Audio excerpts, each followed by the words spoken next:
Okay, we got recording going, so let's go ahead and get this meeting started. So today is Thursday, January 15th, 2026. This is the Assembly Budget and Finance Committee of the Whole. We are noticed from 10 to 11 a.m. So we will jump right into it with introductions and then our agenda. So starting in the room. Zach Johnson. Jared Gerker. Anna Brawley. And then on the phone, I see Mr. Constant. Here. Mr. Martinez. Present, thank you. Mrs. Baldwin Day. Present. And anyone I missed on the phone. Okay, not hearing anybody else. And then we are also joined by members of the administration, our Budget Advisory Commission Chair, folks in the back for presentations, and Assembly Council. So let's go ahead and get started. We will move through our standing reports, and then we've got a couple briefings today. The first one we will hear from our Budget Advisory Commission Chair, so I will turn it to Mr. Mills. Yeah, thank you. We had a good meeting last week for our January monthly meeting. We had a presentation from Jack Adamus on the 2026 property tax assessments. That was pretty informative. There's nothing groundbreaking compared to past years, but it was good to get the updated information on that. And then we're looking at, for the rest of first quarter, talking in depth about the ASD 2020 or academic year 2026, whatever their next one is, budget next month. Following month, we're going to take on the first quarter budget revisions. And then in April, I believe, we're going to discuss the tax cap, how that's formulated, and the history there. Happy to take any questions. Great. That sounds like a full slate. Any questions for Mr. Mills? And again, folks on the phone, just text me and I will do my best to keep an eye on that. Okay, I don't see or hear any questions, so thank you for being here. So next, normally we would have a trust fund update, but I heard from Mr. Slivka that there is no particular update at this time. Next, we will move on to MOA Treasury for the revenue report. So I'll invite folks to come up for that. And as they're coming up, please just let us know if there is any reports we should be looking at. I don't think we have paper in the room at the moment, or I guess others do. So I'm going to go grab my copy. I got you. Oh, okay. Well, thanks. Okay. So, Okay, Mr. thank you, Madam Cipriano. Chair. Yeah, and please note for the record as well. Okay, I'm Glenn Cipriano, Municipal Treasurer. There's a two-page report on the table that goes through the revenue summary highlights. We're going to talk about the end of 2025 and kind of a quick look at what we see for 2026 and beyond. So if you have the report in front of you, it's dated as of January 12th, 2026. That's when the data was pulled from SAP. We're not done yet. Some of our revenue streams are quarterly, and so those probably won't be until almost February. So if you're with me on our report, page 1, you can see that we're following 18 different revenue streams, major streams totaling about $600 million.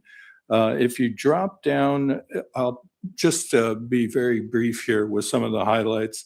If you look at our room tax, we had in the 2025 budget revenues of $45.1 million.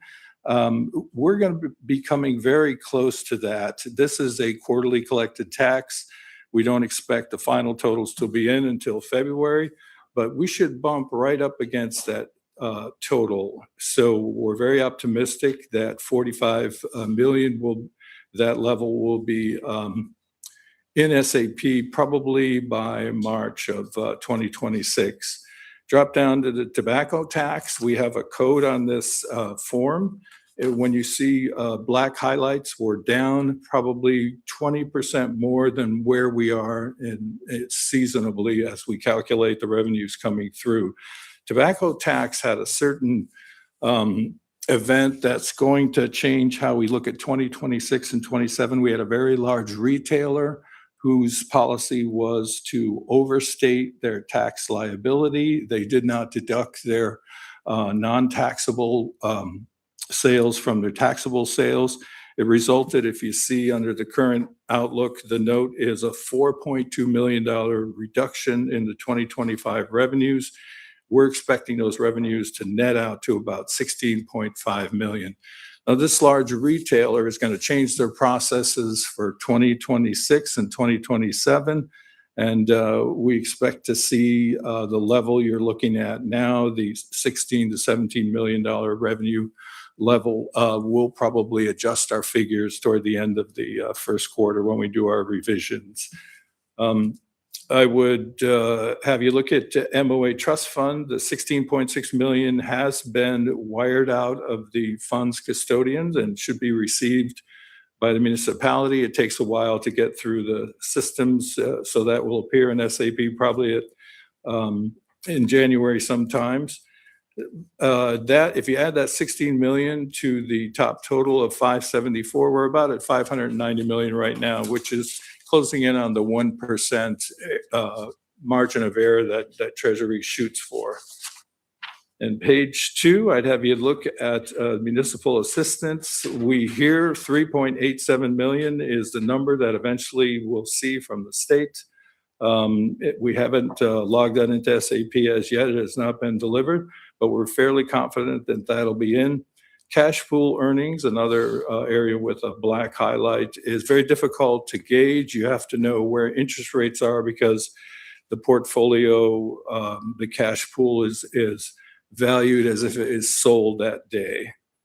And I would mention that alcohol and marijuana, which are outside of the tax cap, appear to be somewhat softer than we had anticipated at the end of 2024.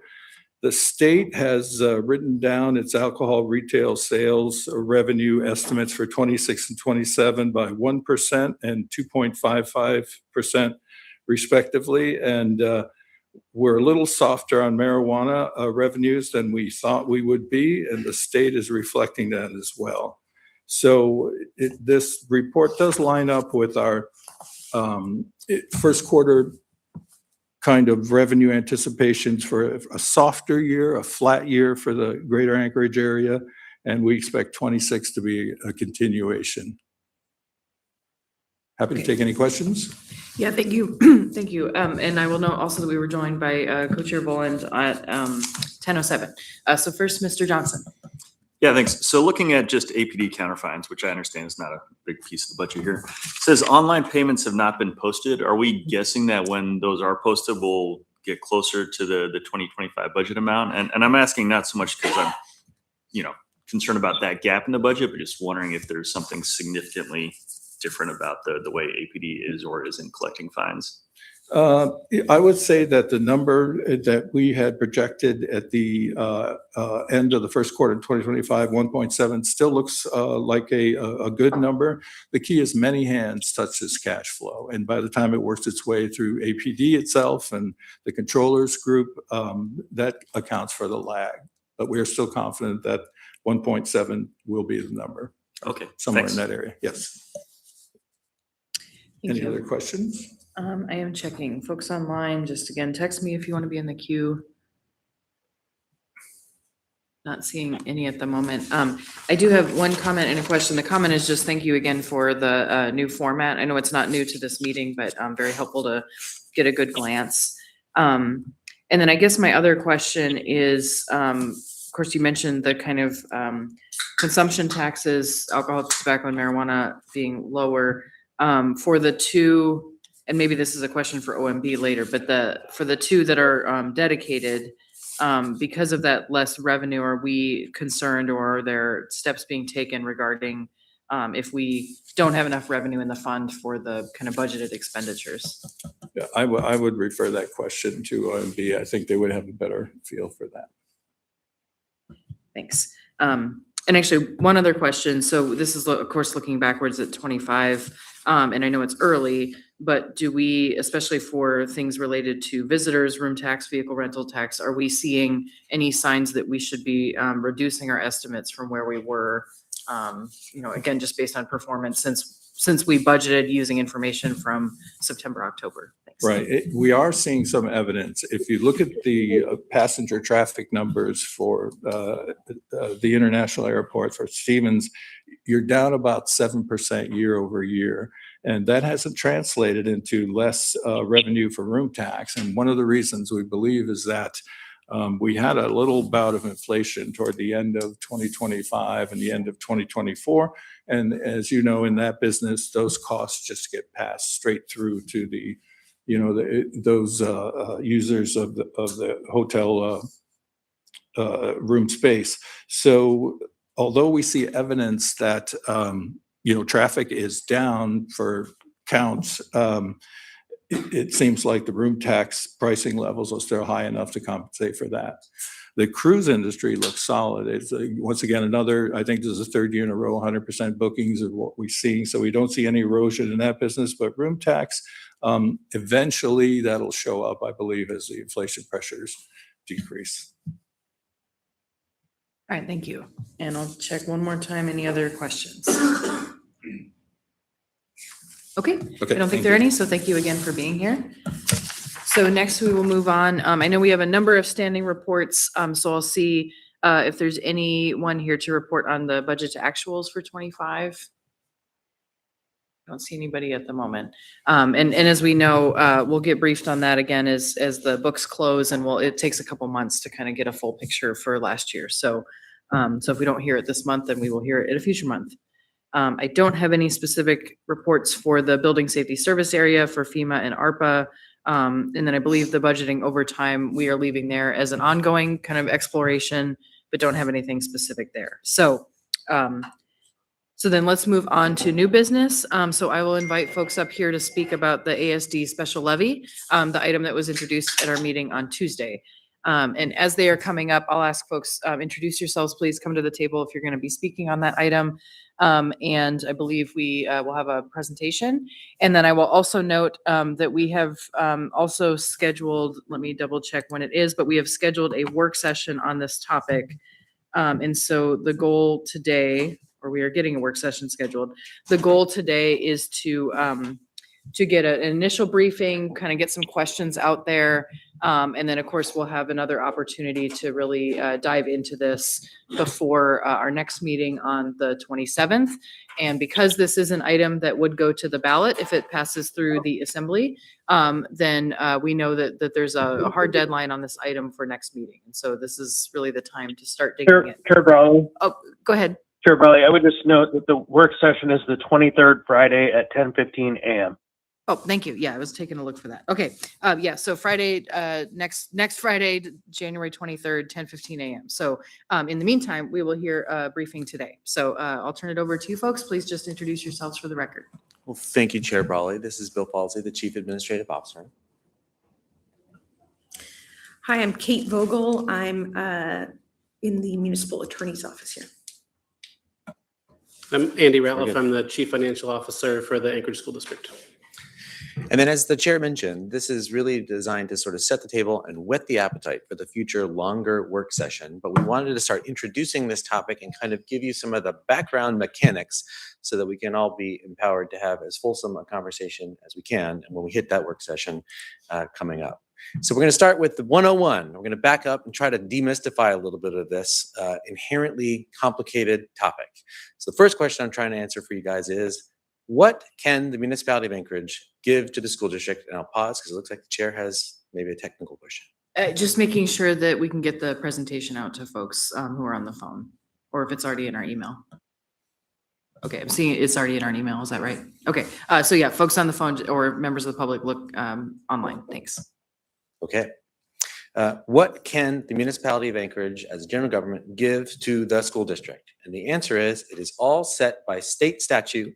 And for our purposes, it really breaks down into two buckets. One is our required local contribution. And then the additional amount that we're allowed to pay on top of that, sometimes called the optional local contribution or an additional local contribution. And that too is capped by the state. To make that more particular, state law says the required local contribution is 2.65 mils. And we have to pay that as a locality. And the optional or maximum contribution that we can pay sits on top of that required local contribution. And it is the greater of 2 more mils or 23% of the district's state determined basic need. And in practice, the bigger number is always been 23% of the district's state-determined basic need. So we, as a local government, crash into this state regime that says you must pay the red arrow, you can pay up to the top of the green arrow. Okay, why are we talking about all of this right now? What has changed? First, we'll talk about the required local contribution. The required local contribution has changed. Last year, it was $127.7 million. This year, it's on track to be $138.9 million. And the reason that has changed is not because anything about the formula changed. It's still 2.65 mils, but our property assessments increased. And so by way of reminder, the total amount of taxes that we have to generate for the required local contribution, our tax equals the fixed mill rate times our assessed property tax value. So if our property values go up by $1 trillion, we have to pay much, much more to the school district. And that's just a function of market changes. So as Girdwood becomes more expensive, we're paying more taxes, et cetera. Curiously, that actually reduces state funding dollar for dollar. So every dollar that we are required to give the school district for the required local contribution offsets a dollar that the state would otherwise have given us. So as our required local contribution has gone up by $11.2 million, the state's contribution to the school district similarly went down by $11.2 million. Okay, that's what changed on the required local contribution. What changed on the optional additional maximum local contribution? That went up because the state, for the first time, it did a permanent base student allocation change. And you'll remember that was made the big news. That was happening in the legislative process. That was the override of the veto. When you change the base student allocation, that is an input to the state determined formula that determines what basic need is. Basic need also went up. And that didn't happen until August. So where does that put us in our usual timeline? The usual timeline that's determined by our state charter is, or by our local charter rather, is that in February, the school district is adopting its own budget. They then have to send that to you for assembly adoption. The charter says 90 days before the end of their fiscal year. In practice, it's always in March. Then in April, we catch up to the whole budget sequence generally, finalize our local government, general government budget with first quarter budget revisions, and we set the mill levies, and that is it. That determines the amount of taxes we levy as a community. Curiously, the school district has been a little bit whipsawed in recent years because the legislature determines the overall amount that the state is putting into the school system, and they have been making onesie-twosie kind of changes, non-permanent changes at the end of their legislative session or after the legislation session has actually ended. So for instance, when they made a big change to the base student allocation last year, the budget was already set. Now, you guys had anticipated that last year because there was an amendment to our local budget that said if the BSA changes, they can catch up to that. But it's been a little bit of a tricky timeline because the input, the revenue from the state keeps being set well after the budget process is all over. So now, though, we're coming to you ahead of the normal timeline. Normally, the school district would crash into us in March. Here we are, middle of January. Why are we coming to you early? We're coming to you early because after the August change at the state level, the school board surfaced for us and for you in the December 5th, the joint assembly school board meeting, that the change that the state made newly changes the additional maximum cap that the municipality can contribute. But there's also a recognition that there's not an additional $11 million to give to the school district. We then pulled everybody aside after that meeting and said, well, that is true in the status quo, but we could ask voters to address this quantum jump in the way that the state is now allowing us to fund our local school district. And here we are in January, which, as you know, is our last chance to send issues to the voters. If we catch this timeline, then that will inform the budget and then inform the mill levies that actually get set in April. So what do we actually budget, or what were we going to give to ASD? Well, first I mentioned that the required local contribution has gone up. That's required. We have to do that. We will actually budget for that. We are going to budget for that. Before the BSA change came live, everybody was on a path to give the school district something like these numbers. The FY26 number was the maximum amount that we could give the school district, and the FY27 number was the maximum amount that we could give the school district under the old BSA level. Although there too, we were going to kind of bump into, in order to make that full contribution, we probably would have to find some money to cut out of general government. Traditionally, as a community in Anchorage, if you look at every ASD budget for at least the last decade, and maybe since the beginning of time, there's this note about how we divvy the pie up. And we have always said, the district has always said, we're really fortunate to live in a community that is very supportive of public education, and we're going to anticipate that we're receiving the max that we can get under state law. Here in December, the school district for the first time was saying, the max is much higher than we think that the municipality can reasonably contribute. That's where we catch up to it. So then we say, if we're willing to send this change to the voters and the voters approve, then with the path that we were on, which would have been an increase in student local contribution to the school district, could change. The new max after the BSA change in August is not 96.2, but 108.1. So our total contribution could go up by another $11.8 million. And of course, that's on the baseline of the school district saying they're crashing into their budget setting process at -83, I think is the number. So that's the proposal that we're hoping to send to voters and to discuss with you. So we put in the last assembly agenda, this laid on the table ordinance. We are asking to have your approval to send to the voters the question of whether we want to have a special tax levy for the Anchorage School District. And it's just one time. Partly it is one time because we don't know exactly where this is all going to land. And we know that we are looking at non-property tax solutions for the long run, which will inform a kind of permanent arrangement with the school district. And that's it. That's the introduction. If you guys approve, then the proposition would go to voters something like this form. Do you agree to levy a one-time special tax designed to raise this $11.8 million to let us fund the school district at its traditional maximum amount, and solely for teacher positions and student programming? We have already been told by the school district that's where the money would go. And you heard, those of you who were able to listen to the press conference, heard the superintendent say this amount of money is roughly equivalent to about 90 teachers, reduce class sizes by 2 students per classroom.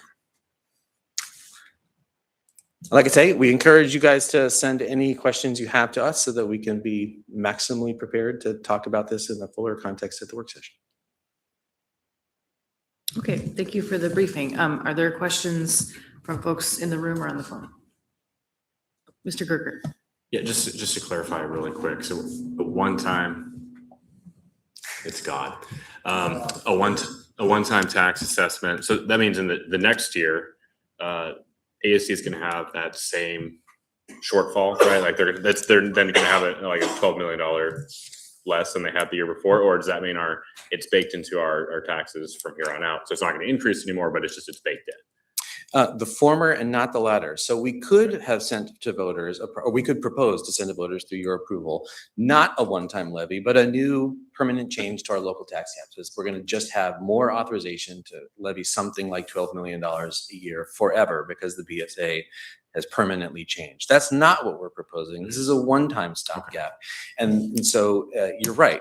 Absent any other further action, if voters approve this time, there would be something like an $11 million problem to address in future years.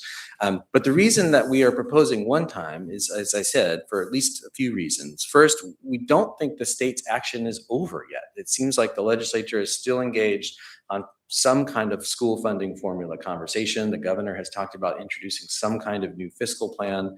And likewise, we have been suggesting that we are overly reliant on property tax revenues, which is the only lever we can pull quickly. So if we are going to make a permanent change so that we can continue our traditional practice of paying as much as we can for our school district, making our maximum investment, we're not convinced yet that this is the permanent solution that we want to be in. And then just a real quick follow-up question for ASD. I know that for a number of years when the governor would do one-time funding increases for ASD would say this isn't good. We don't want we want something more permanent. Is that is that kind of a similar thing here? Are you guys going to be looking for something more permanent going forward from the MOA? What are you saying? What are you thinking? First, thanks for that question, but I mean, we're grateful for all that we can get. Cutting $85 million out of a budget in $120,000 increments isn't something that's easy at this point. I mean, permanent for us would always be better and more stability. I know they have the education task force working through with the governor's office or the legislature to help identify kind of these key points in funding that may need to change. So if it's one time, there is opportunities for those funding formulas to change. And I guess you could always come back to the voters if this was successful, come back the next year and do something similar. But yeah, the one-time payments from the state were kind of created a lot of this, is where we would set a budget in February and March, not get these one-time payments in June, and that state cap would go up, and thereby knowing we couldn't have collected the amount of money because we already set those tax caps. So does that help answer? Thank you. Other questions? Just check real quick. Oh, Mr. Johnson. Yeah, question to ASD. So I heard it's been represented that, this additional funding would provide for the equivalent of around 90 teachers, be focused on the classrooms. I understand it's been stated, but has there been any action by ASD or the school board to sort of make that more robust, right? I mean, I imagine, not to sound dismissive here, but people might wonder, could there potentially be a bait and switch, right? You advertise it's going to be for teachers, and then further down the road, we decide we're actually going to spend that money elsewhere. Is there anything to kind of give teeth to that statement, that this will go to classrooms? I'm sure. I mean, that's been the superintendent and the school board's president's position when we've spoke with them. However, it's a full board decision of how we spend our money. What I would anticipate seeing, and we haven't met with the board since this idea was floated either. We haven't had any board meetings, but I anticipate seeing within our February budget process, and we bring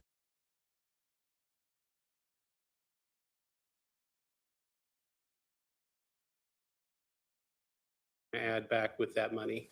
Anticipate something similar along the lines of, if this special levy is passed, here's exactly what we're going to do with that money, and have it baked into an amendment there prior to the vote on it. So everyone's kind of got that picture of here's what they're going to do.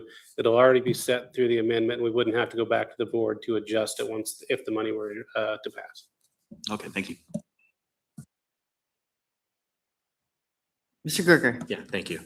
So I was at community council meetings last night. Pat Higgins and I were on the same rotation, and so we bumped into each other multiple times. We all heard our spiels the same time, and he heard all my same jokes. My question is, he talked about the teacher negotiations. Can you give me a sense of where that's at? And he indicated there's potentially a strike vote happening soon.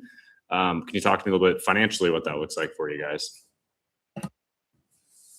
So we've been meeting with the association. Obviously, our goal is to avoid a strike, but they do have that planned. We have arbitration scheduled for the end of January if nothing is settled prior to that. I'm sorry, just real quick, that's non-binding arbitration, correct? Correct.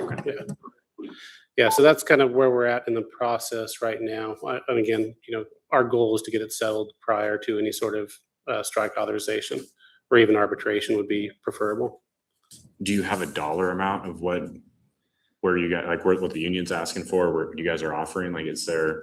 Yeah. So the last proposals that were public, I believe, were the association asked for 8%, 7%, 6% COLA increases for the 26, 27, and 28 school years.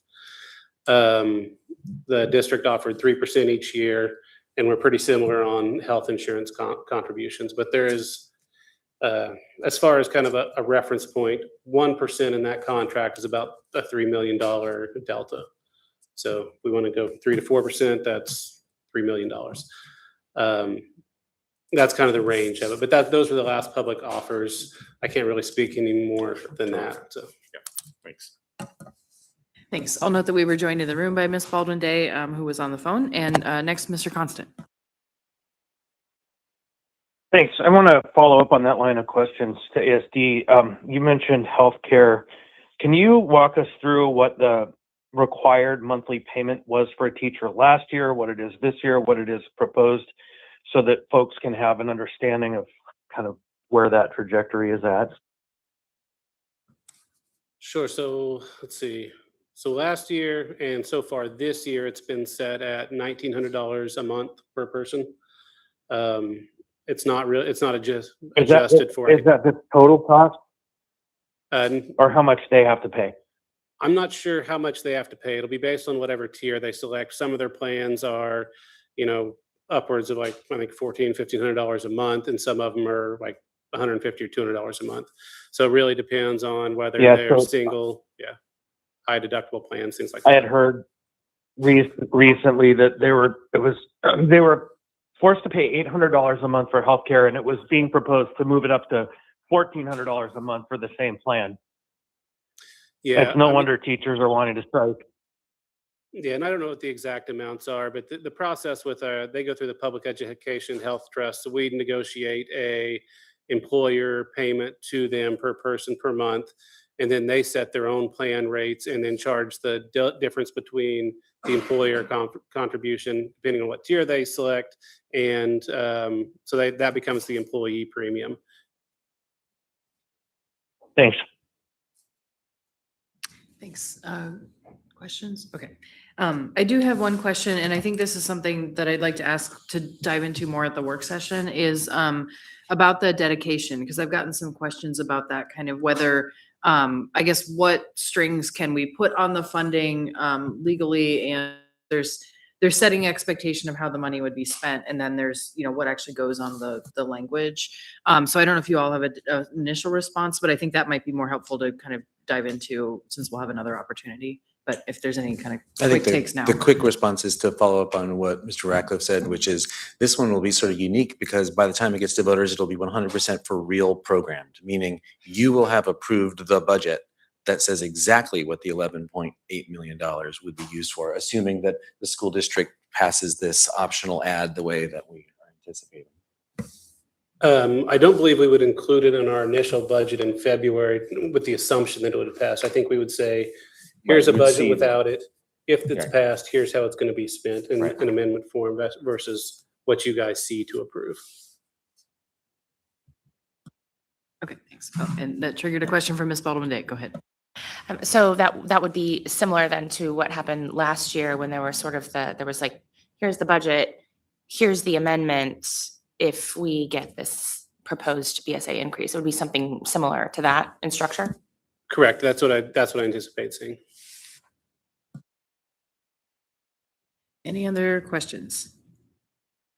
Not seeing any in the room or on my phone, so I think we're good for now. And I'll just again remind folks, there's a work session next Friday. If you have questions in the meantime, please send them to these folks so that they can help prepare. And I know as I've been out in the community talking about this, I've gotten questions that I think are helpful to relay.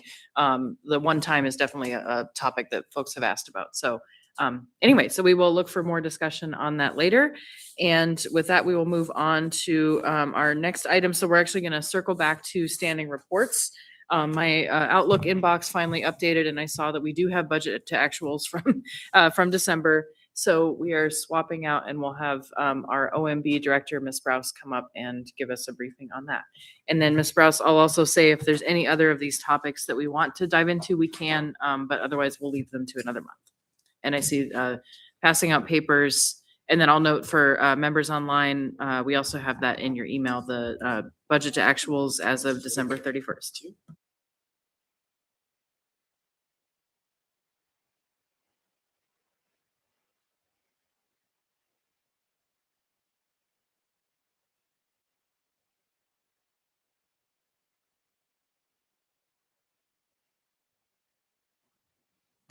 Okay, and as OMB is setting up, we have our reports in the room. I'll just also ask to confirm if there's anything that we would like to touch on today with executive and non-rep adjustments or the overtime, or if those are for another month. To the chair, I think we can leave the exec non-rep discussion for next time, and we can touch on the OT conversation as we go through the budget actuals, but the deep dive into the OT analysis will be in February. So we'll sort of explain how the OT works right now, and then next month bring back the detail of it sort of parsed out by whether or not they are doing operational assignments or if they are community assignments, et cetera, et cetera, et cetera. So we can start with the budget actuals, which you should have in front of you now. And this report is through December 31st, so the end of 2025, but it is at the very beginning of, the first week of 2026. So the whole year of transactions have not posted yet. We have a split payroll at the end of the year. So a portion of it is in 2025 and a portion of it is in 2026. It's processed in 2026, and then the 2025 costs are set back to 2025 year. So when we look at the first page, which is the full departmental roll-up, it's 100% through the fiscal year. And the lower corner here shows us at, 89% spent. And that will move, right? These numbers are not complete through the year. There are still expenses that have to be logged and transfers that have to be made between funds, et cetera, et cetera. And so these will see some level of movement over the next couple of months while they go through accounting close and then start working on the ACFR audit. But for the most part, the good news is that we are underspent for the year. And the revenue projections come in, I think, at about even, slightly under. So if we accommodate a 1%, decrease in revenue collection, then we would need to come in at 99%. And overall total shows us at 89%. I would expect that that's going to go to probably 93 before we're all done. Like I said, the final payroll has not been included as part of this report. And so all of the departments are running even or slightly over. You'll notice, unfortunately, Public Works, our Department of One, is slightly over. And that has to do with leave transactions and some other payroll allocations. But that should be a one-time thing. When we go to page 2 and look at the split between labor and non-labor by department, again, 100% through the year. The lower corner of the labor projections show us at 95% spent, which, considering the last few years of vacancy factor, the labor spend has been much lower, but we are getting closer and closer to 100% of our allocated labor budget. Part of the OT analysis will include, what does that labor budget afford, and how are we meeting those budget limits, and do they need to be adjusted? Some of these departments will see movement in those labor allocations, because as we have drilled down into this budget to actuals, and I'll show you this on the OT report, there are some labor costs and other costs that are allocated in the wrong department, either because upon hiring, the paperwork was filled out wrong and the position was pointed to the wrong fund, but then it was caught, a couple months later and corrected, but the costs that had accrued during the first couple of months were never journaled back to the appropriate place. So we'll be going through and making those corrections too as part of the year-end process. But 95% for labor spent through the year and 85% for non-labor. Those will also change a little bit over the next couple of months, but it's good to see our labor number becoming more and more accurate to what we have budgeted. It means our vacancies are decreasing greatly. Any questions on labor, non-labor? Okay. Yeah, Ms. Baldwin Day. So just so I'm clear, this, for some of these departments, and I'm thinking specifically about like project management and engineering,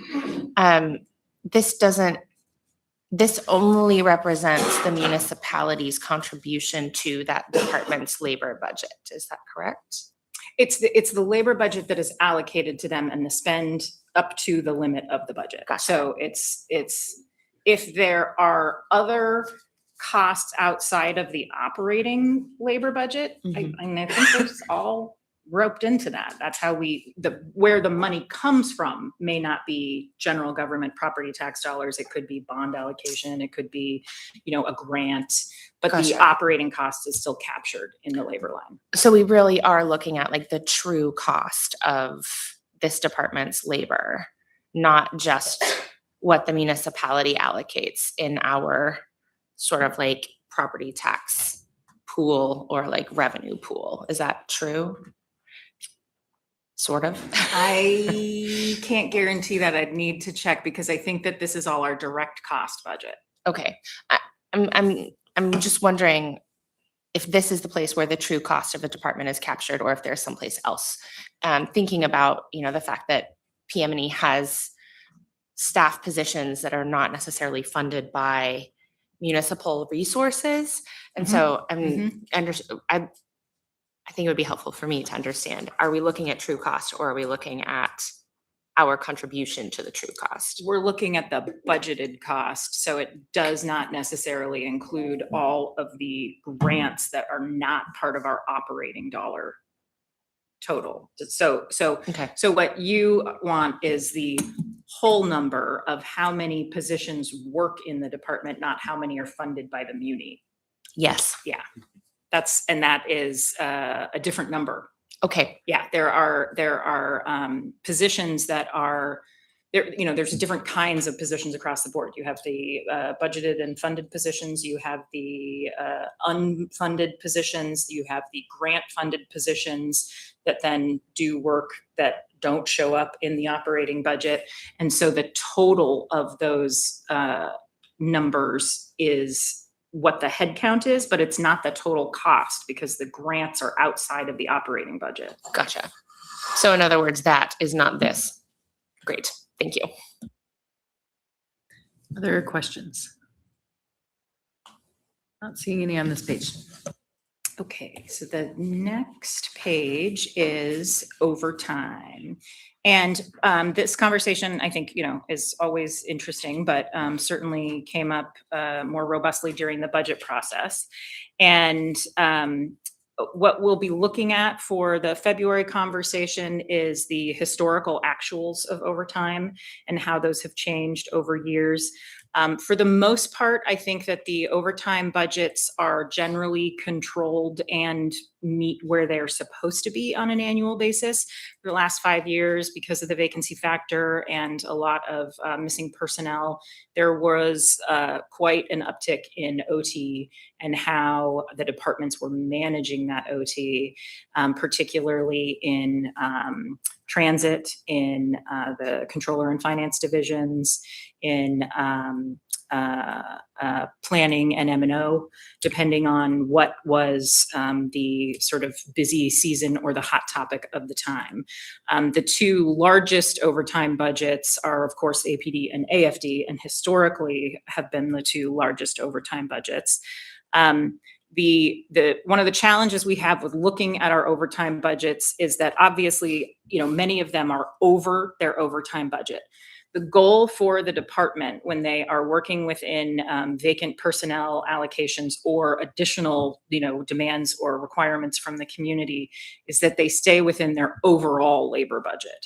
So the overtime doesn't necessarily have to 100% match the overtime budget. They have to make sure that they are staying within their labor allocation total. So APD is a very good example of how this works. APD has quite a few funded positions that are not filled currently, right? The empty police officer positions. Those funded positions, those dollars are still usable within the labor budget. So while OT may be budgeted at, let's look at what the total is. OT is budgeted at $4.9 million, but they're running at 10. And so that would say, that we have a $5 million challenge. But really, they're pulling from those vacant funded positions in order to make that labor budget line item equal. So when you go back to the first page and look at or the second page, I think, is probably the labor breakout, you can see that their overall labor actuals are at 100%. And that is including the OT. So within management discretion, the goal is to manage within your labor budget, manage within your non-labor budget, manage within your total budget. So there will be budget transfers throughout the year if people think they're going to have an extra overrun of labor, or if they think they need a non-labor item and they're going to have excess labor, you can transfer between funds. But for the most part, the goal is to stay within your overall labor budget. The part of the analysis that I have yet to look at, but I think we'll see, is that these OT budgets don't change that much. On a year-to-year basis, they don't really flex, because as long as they are staying within their departmental budget for labor, then they are managing within the allocation. And if OT becomes an additional cost increase, meaning we grow the OT budget, but do not cut the other side of the labor budget, then we are growing the budget totally. And if what we're trying to do is make sure that they are funded enough to continue operations, then within degrees, it doesn't matter if it's in labor or OT, because it's all labor. And but part of this analysis will show us whether or not over the last 5 to 10 years we should adjust any of those numbers specifically, and for what reason, if it does equal an actual total budget increase, or if it's just a movement from one place to another. And I think, like I said, APD and AFD are of particular interest. Transit has quite a lot of activity based on their vacancies and their route demands, but particularly during COVID and post-COVID. And the good news is that some of the departments that were running pretty hot on overtime for the last couple of years have certainly controlled that. And finance is one of those departments that still has overtime for the controller's office and some other demands, but the amount of overtime that is being spent in a year-over-year basis is decreasing. So I think in February, we'll see a full breakout of this by the larger departments and any of the analysis from the last 5 to 10 years, so that we have some quote unquote normal activity to compare to the 20 to 24, 25 range. Any questions on OT? Questions there? Yeah, Ms. Baldwin Day. And also, before we do that, I'll just note we have about 10 minutes left. I'll just check, is there anyone here for audience participation? I don't see any. Okay, so we can probably go to the 11. So go ahead. So my assumption is that there are some efficiencies to be found. There are some efficiencies to be found using OT in this fashion, and other efficiencies when you have appropriate staffing. Can you share a little bit about what that calculus looks like? I'm thinking specifically about like Parks and Rec. Can you just flesh that out a little bit for us? So Parks and Rec is a very good example, because one of the challenges that Parks and Rec has had over the last 15, 20 years is when the budget was, let's say, reset in 2010, they went from full-time positions to many, many more part-time positions and seasonal positions. And that worked and cut costs dramatically, because, you don't have to carry benefits with part-time positions over full-time positions. And so you're able to have more seasonal employees at a lower cost.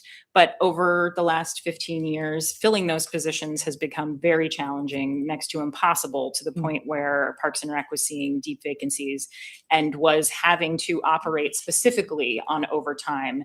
That is part of the analysis that Parks and Rec and Director Gamble did to determine whether or not running seasonal positions that require OT is cheaper than converting to full-time positions with benefits and total cost. And for the way that they are currently operating, the analysis is done to either a sort of flat cost or a decreased cost, depending on the ability to fill those positions, because having vacant positions does not help anybody except allow for, some additional labor flex. And the conversion to full-time positions, so far, I don't know exactly how many have been done in the last couple of years, but I think they have all been at either a net zero level or an operational decrease while the department has been able to maintain services. And I think going through the challenge of living through a vacancy-heavy period shows you a little bit more about what you might really need and where you definitely need to fill the holes, and how the departments can make that work. I'll use, apologies, the Chief Administrative Officer, I'll use the Administrative Office on this line as an example. There's no OT budget in the CAO column, but there is OT reflected on this page. And when we drilled down into it, this was one of the items that was like, oh, there was a new hire in a different department that somehow was pointed at the CAO's fund center. And we need to go in and make sure that that gets reassigned appropriately, because it's, a very strange dollar amount, and why is it in there to begin with?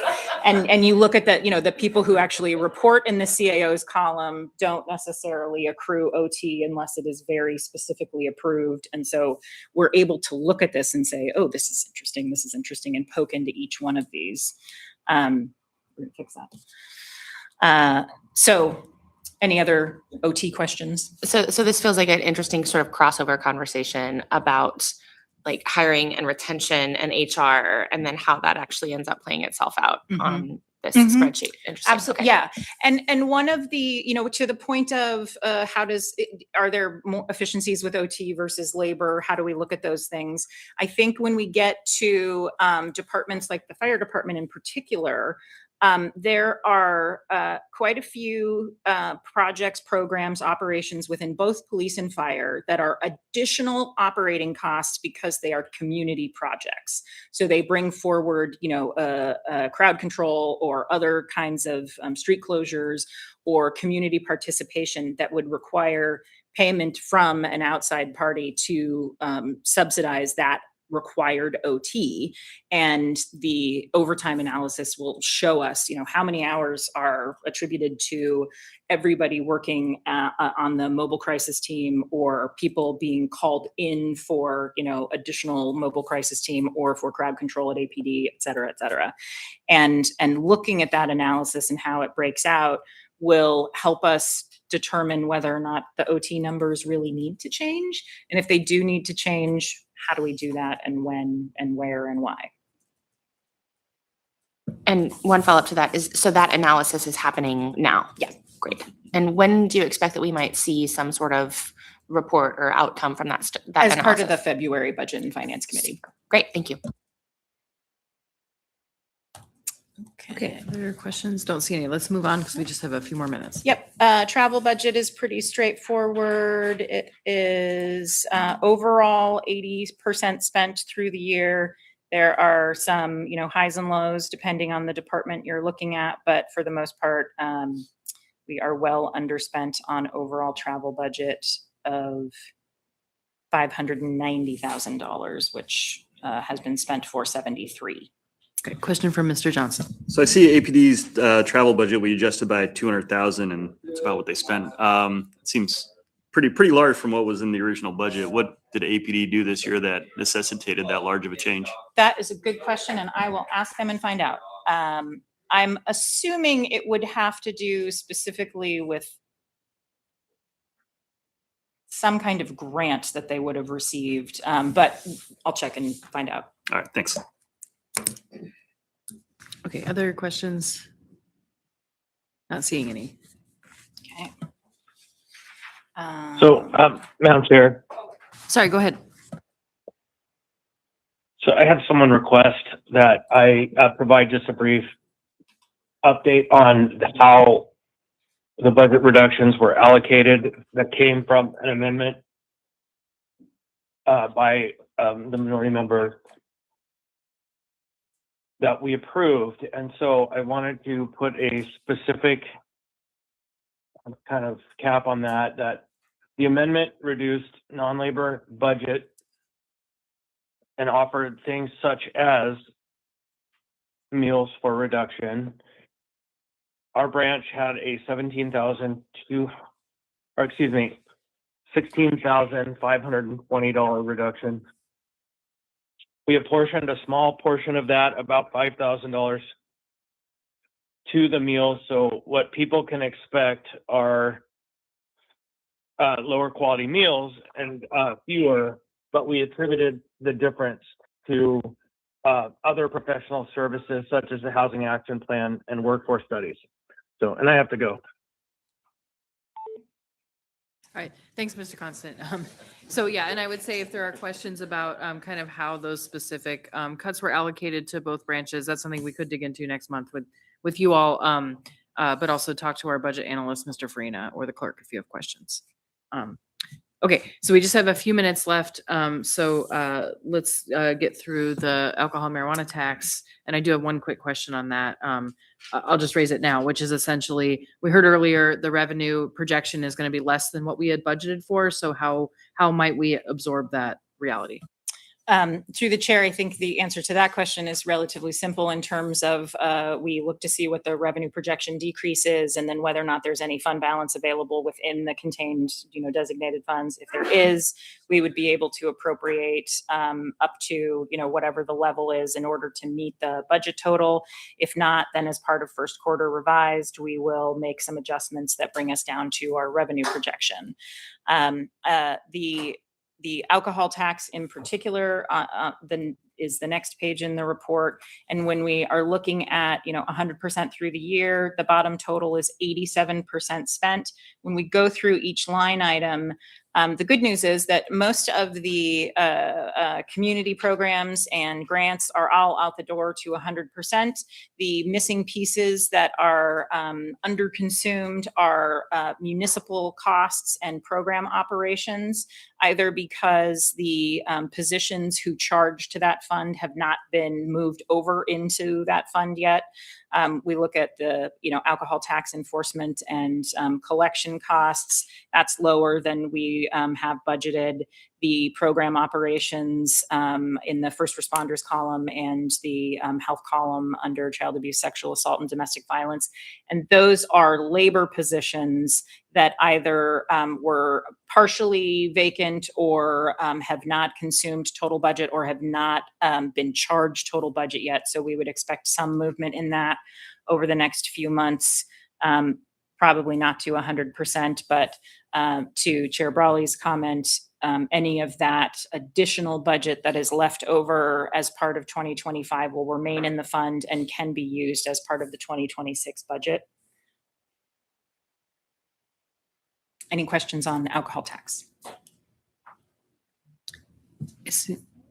Okay, Ms. Baldwin Day, and I'll just note, I know we started a couple minutes late, so we're going to go to 11:03, because I still want to leave plenty of time for the next committee. As the co-chair of the next meeting, I appreciate that. So is that scenario what you were talking about with the health department program operations line item where we're only seeing 1% of that budget spent and encumbered? Okay. Through the chair, yes.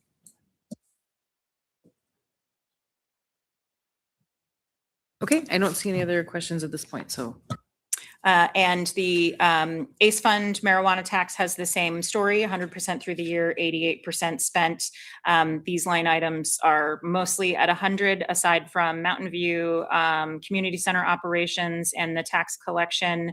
The board administration, I believe they project to remain lower than their actual budget for total of 2025, but we would expect some additional costs in the Mountain View Community Center and tax collection line items, specifically due to the final year or the final payroll period, but also making sure that the tax collection positions are being charged in the right category.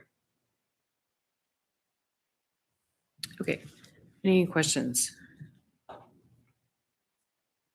Okay, okay, there'll be offline questions. I have one brief one. So now that, as I understand it, there is a executive director hired for the fund, is the person providing contract services still on contract, or kind of how much does that overlap? Yes, the interim executive director is still on contract for an overlap. I think it ends in April. I can get you that specific date, but it's not a full year overlap. Okay, thank you. Any other questions? Okay, I don't see any online as well, so I think we are at the end of our reports. Okay, well, I think as we noted, other items on the agenda are things we can come back to another time. We did not have anybody for audience participation, and I know we have folks for our next committee. So with that, we will be adjourned for this month. Thank you.